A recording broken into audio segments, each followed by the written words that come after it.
आज की वीडियो उन लोगों के लिए है जो अपना ऑनलाइन बिजनेस स्टार्ट करना चाहते हैं। अगर आपके पास 10,000 रुपीज़ हैं तो आप इजीली इस बिज़नेस को स्टार्ट कर सकते हैं। तो चलिए आपको मैं स्टेप बाय स्टेप इसको स्टार्ट करने का प्रोसीजर बताता हूँ। स्टेप नंबर 1, सबसे पहले आपने खुद अपनी एक वेबसाइट डिज़ाइन करनी है। मुझे पता है कि सब लोगों को वेबसाइट डिज़ाइन करना नहीं आती, तो आज के दौर में वेबसाइट डिज़ाइन करना कोई इतनी बड़ी बात नहीं है। फिर भी अगर आपको वेबसाइट डिज़ाइन करना नहीं आती तो डिस्क्रिप्शन में एक वीडियो का लिंक दिया हुआ है, उस पर क्लिक करके वीडियो देख लें और सेम स्टेप्स को फॉलो करते हुए अपने लिए वेबसाइट आप खुद डिज़ाइन कर लें। तो वेबसाइट आप एक दिन में इजीली क्रिएट कर लेंगे वो वीडियो देख के।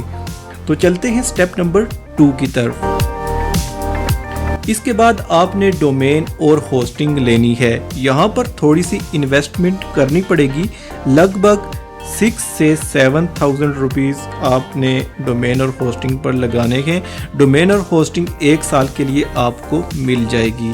तो यहाँ पर मैं आपको डोमेन और होस्टिंग के बारे में बता देता हूँ। सबसे पहले बात करते हैं डोमेन की। तो डोमेन सिर्फ एक नाम होता है, इसके अलावा और कुछ भी नहीं। जैसा कि आपका एक नाम है, हर मेल का एक नाम होता है, हर फीमेल का एक नाम होता है, इसी तरह आपकी वेबसाइट का भी एक नाम होगा जो कि आपको अपनी वेबसाइट के लिए परचेज़ करना पड़ेगा। फ्री में नहीं मिलता बल्कि उसको परचेज़ करना पड़ेगा और लोग उस नाम से आपकी वेबसाइट को सर्च करेंगे। फॉर एग्जांपल myonlineshop.com ये एक नाम है, alibaba.com ये एक नाम है, amazon.com ये एक नाम है। इसी को कहते हैं डोमेन नेम। इस तरह का नाम आप ऑनलाइन किसी भी वेबसाइट से परचेज़ कर सकते हैं। फॉर एग्जांपल GoDaddy सेल करती है ये नेम, आप वहाँ से परचेज़ कर सकते हैं। नेमचीप से परचेज़ कर सकते हैं, होस्टिंगर से परचेज़ कर सकते हैं। बहुत सारी वेबसाइट्स अवेलेबल हैं। तो इन वेबसाइट से आप डोमेन भी और होस्टिंग भी दोनों चीज़ें ले सकते हैं।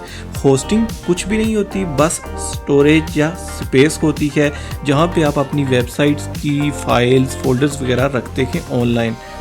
तो आप डोमेन के साथ ही होस्टिंग भी ले लेंगे तो उसके बाद आपकी वेबसाइट जो है वो ऑनलाइन हो जाएगी।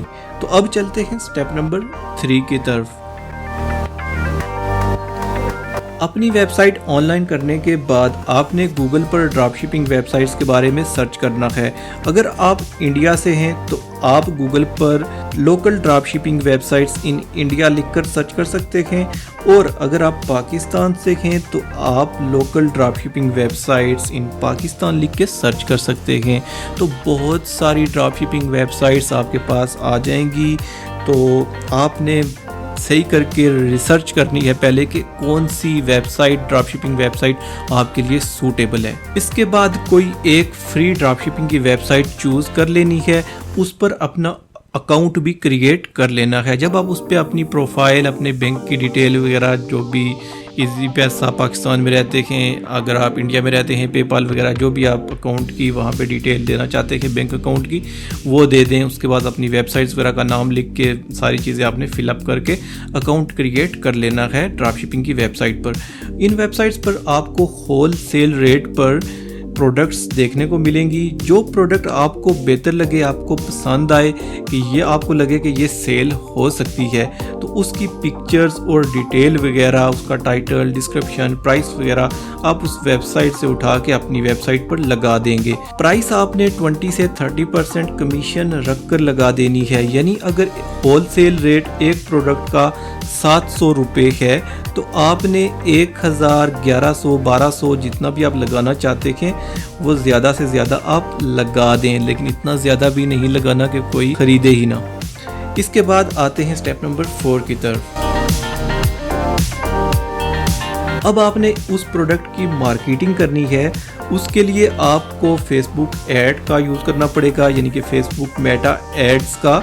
जब भी आप अपनी प्रोडक्ट की मार्केटिंग करते हैं तो उसके लिए आपके पास प्रोडक्ट की पिक्चर्स, प्रोडक्ट की वीडियोस, और उसके साथ साथ कस्टमर्स के बारे में भी आपको पता होना चाहिए कि कौन से लोग आपकी प्रोडक्ट को ख़रीद सकते हैं। यानी अगर आप एक शर्ट सेल कर रहे हैं तो आपको पता होना चाहिए कि ये शर्ट किस एज के लोग परचेज़ करेंगे, किस जेंडर के लोग यानी फ़ीमेल परचेज़ करेंगी, फ़ीमेल की शर्ट है, मेल की शर्ट है, किसी बॉय की है, गर्ल की है।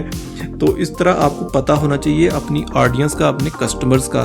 तो मेटा ऐड जब भी आप लगाते हैं तो वहाँ पे बहुत सारी चीज़ें फिल करनी पड़ती हैं। जब भी आप कैंपेन रन करते हैं तो वहाँ पर टारगेटेड ऑडियंस के बारे में बहुत सारी डिटेल देनी पड़ती है। तो फिर मेटा ऐड क्या करता है, उस ऑडियंस को, उन लोगों को आपकी प्रोडक्ट के ऐड जो है वो शो करेगा। जब भी वो फेसबुक स्क्रॉल करेंगे, इंस्टाग्राम स्क्रॉल करेंगे तो आपकी प्रोडक्ट की पिक्चर्स, वीडियोस वगैरह उनके सामने आएंगी। प्रोडक्ट का लिंक भी आपने दे देना है।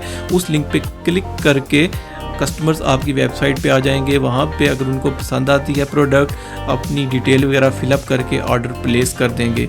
उसके बाद ये करना है कि जब भी आपके पास ऑर्डर किसी कस्टमर का आएगा तो आपने आगे उस कस्टमर के बिहाफ पे आपने ड्रॉप शिपिंग यानी कि होलसेल वाली वेबसाइट पे कस्टमर के बिहाफ पे आपने ऑर्डर प्लेस कर देना है। फेसबुक मेटा एड्स के इस सारे प्रोसीजर को कहते हैं डिजिटल मार्केटिंग। तो ऑनलाइन कोई भी प्रोडक्ट सेल करने के लिए आपको डिजिटल मार्केटिंग में एक्सपर्ट होना चाहिए। तो प्रोडक्ट की मार्केटिंग करने के बाद आपकी वेबसाइट पर कस्टमर्स ऑर्डर करेंगे। जब भी कस्टमर ऑर्डर करेंगे तो आप कस्टमर के बिहाफ पे ड्रॉप शिपिंग यानी कि होलसेल वाली वेबसाइट पर ऑर्डर प्लेस कर देंगे और होलसेल वाली वेबसाइट वाले उस पार्सल पर आपकी वेबसाइट का टैग लगा देंगे और कस्टमर्स को ऑर्डर डिलीवर कर देंगे और आपका जो कमीशन होगा वो आपके अकाउंट में ट्रांसफ़र कर देंगे। यहाँ पे ये होता है कि जब भी आप फेसबुक मेटा एड्स पे कोई भी कैंपेन रन करते हैं किसी प्रोडक्ट की, तो आप प्रोडक्ट की इमेज, प्रोडक्ट की वीडियो, डिस्क्रिप्शन, लिंक वगैरह वहाँ पे आप दे देते हैं अपनी वेबसाइट का। तो वहाँ पे मेटा ऐड क्या करता है, आपने जो टारगेटेड ऑडियंस सेट की होती है, जैसे आपने सेट किया हुआ है कि 30 से 35 साल के दरमियान के लोग जो है वो आपकी प्रोडक्ट को देखें, तो मेटा ऐड उन्हीं लोगों को, 30 से 35 साल वाले लोगों को जब भी वो फेसबुक या इंस्टाग्राम वगैरह यूज़ करेंगे तो उनके आगे आपकी प्रोडक्ट का ऐड जो है वो बार बार शो करेगा। तो अगर वो इंटरेस्टेड हैं तो उस आपकी प्रोडक्ट पे क्लिक करेंगे, लिंक पे क्लिक करेंगे तो आपकी वेबसाइट पे रीडायरेक्ट हो जाएंगे। वहाँ पे अपनी डिटेल्स वगैरह वो इंटर करके ऑर्डर प्लेस कर देंगे और जो थर्ड वेबसाइट होगी, जो ड्रॉप शिपिंग होलसेल वाली वेबसाइट होगी, वो उनको ऑर्डर डिलीवर कर देंगे और आपका जो कमीशन है वो आपके अकाउंट में ट्रांसफ़र कर देंगे। तो इसको कहते हैं drop shipping business, drop shipping e commerce. ये तो मैंने आपको शॉर्ट इसका ओवरव्यू दिया है। जब आप इस पर मज़ीद रिसर्च करेंगे तो आपके कंसेप्ट मज़ीद क्लियर हो जाएंगे और आप इस बिज़नेस से कितनी अर्निंग कर सकते हैं ये आपकी डिजिटल मार्केटिंग की स्किल्स पर डिपेंड करता है। तो इस वीडियो को यहाँ पर ही ख़त्म करते हैं और इस हवाले से अगर आपका कोई क्वेश्चन हो तो कमेंट में पूछ सकते हैं।